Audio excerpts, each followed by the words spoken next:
ಭಗವಂತನು ಎನ್ನ ಭಕ್ತಿಗೆಯನ್ನು ಮೆಚ್ಚಿ ಕಮಲದ ಹೂವಿನಲ್ಲಿ ಹೆಣ್ಣ ಕೂಸು ದಯಪಾಲಿಸಿದನು ಭೋಗಾದೇವಿ. ಧನ್ಯಳಾದನು ದೇವ, ಧನ್ಯಳಾದನು. ಭೋಗಾದೇವಿ, ಈ ಕೂಸವನ್ನು ಉಳಿದ 4 ಮಂದಿ ಎಂದರಿಗೆ ಈ ಕೂಸಿನ ಮುಖವು ತೋರಿಸಬಾರದು ಭೋಗಾದೇವಿ.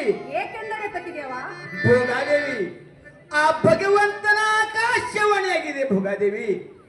ಈ ಕೂಸಿನ ಹತ್ತಿರ ಕಾಮಧೇನ ಕಲ್ಪವೃಕ್ಷ ಆಕಳಿರುವುದು ಭೋಗಾದೇವಿ.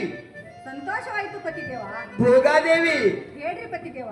ಬಂಗಾರ ತೊಟ್ಟಿಲವನ್ನು ತಂದು ಬೆಳ್ಳಿ ಹಗ್ಗವನ್ನು ಹಚ್ಚಿ 5 ಮಂದಿ ಮುತ್ತೈದರನ್ನ ಕೂಡಿಸಿ ಈ ಕಂದನ ಹೆಸರು ಶ್ರೀ ರೇಣುಕಾ ಯಲ್ಲಮ್ಮ, ಶ್ರೀ ರೇಣುಕಾ ಯಲ್ಲಮ್ಮ ಎಂದು ನಾಮಕರಣ ಮಾಡಬೇಕು ಭೋಗಾದೇವಿ.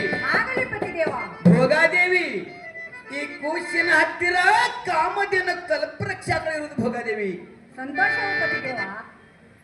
ಭೋಗಾದೇವಿ, ಹೇಳ್ರಿ ಪತಿದೇವ. ಈಗ ಈ ಕೂಸವನ್ನು ಎತ್ತಿಕೊಳ್ಳಂತಲಾಗು. ಆಗಲಿ ಪತಿದೇವ.